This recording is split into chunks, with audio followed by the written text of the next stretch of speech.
Here, it's the what is called the Ashraf community, people who have come from Iran and Turkey, Central Asia, and Arabia.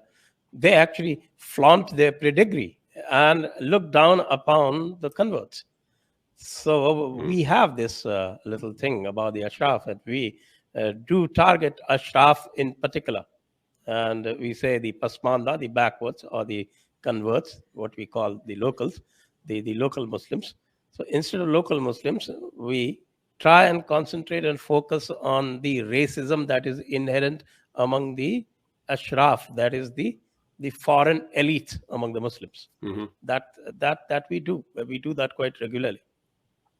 And that's been the same thing in other places as well. That it's been complained.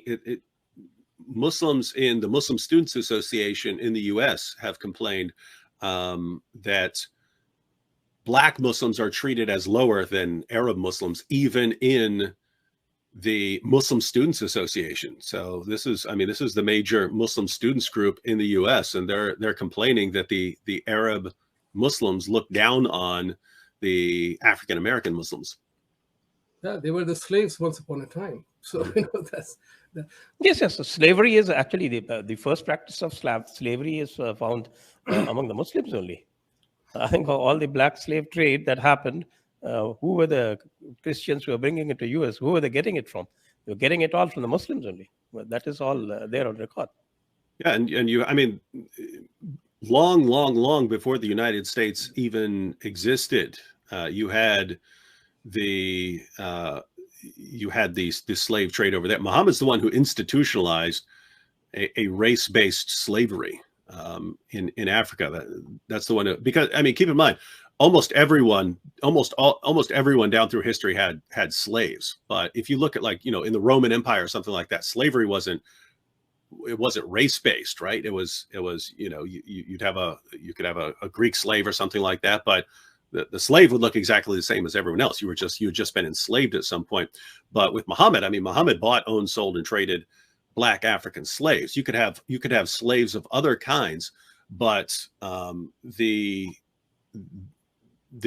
slave trade in Islam became a sort of thing where you go to Africa, and that's where you get your slaves from. And it was actually horrible. I mean, slaves were so cheap, they would castrate the male slaves to make sure that they didn't have to worry about them around the women.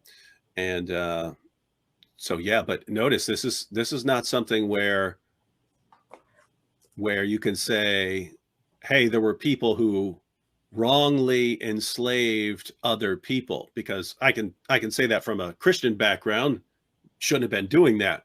But when the greatest moral example in your religion, Muhammad, bought, owned, sold, and traded Black African slaves, it's kind of difficult to come along later and say that it's evil and wrong.